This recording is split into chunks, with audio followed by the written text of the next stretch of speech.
So hello guys, have a good day. So mayroon tayo ngayong PS4 Slim. So ito yung nireplacean ko ng board. Then trinay kong in-update, may error siya.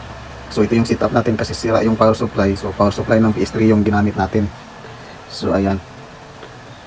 So ngayon, dito tayo sa safe mode. So ito lang yung lumalabas niya, error 41283. So ngayon, ang error na yun is defective yung Bluetooth and Wi-Fi chip.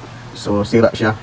So ngayon, ang una nating gagawin, i-try nating recover yung NOR niya kasi yun yung sa error niya, corruption ng Bluetooth and Wi-Fi module IC. So yun yung gagawin natin. So i-recover natin siya. Kung hindi siya madala sa recover, so papalitan natin ng Bluetooth and Wi-Fi chip. So yun yung gagawin natin. Let's go.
So ito na siya. So wala na siyang error after makabit ko yung Wi-Fi chip.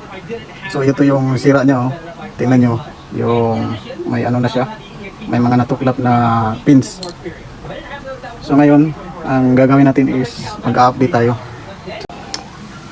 So ito na siya, naka-safe mode. So ang gagawin natin is i-format natin to kasi yung board lang yung bago dito. Tapos yung iba hard drive, then yung iba yun yung sa dati. So ngayon is try nating i-format. So ayan. So try natin i-update. So ayan. So click ko na okay. Tingnan natin kung may lalabas pa ba na error after natin makabit yung Wi-Fi chip. So parang wala na kasi diretso yung error niya. Kung natingnan nyo kanina, so diretso siya error. So ngayon is update na natin to. Once na mag-update yan, okay na yan. So ito yung ano natin setup. So PS3 na power supply. Din yung buong mismong unit. So antayin na lang natin matapos yung update natin sa operating system, installation and update. So ito na siya, safe mode. So wala nang error. So ngayon pupunta na to sa format kasi wala na siyang error. So monitor lang natin kung giinit ba yung mga chip. So ayan. So okay siya. So normal yung mga temperature niya din. Dito lumabas na rin yung update. So initialize ba natin o hindi? So hindi ko muna i-initialize kasi i-close ko muna tong unit.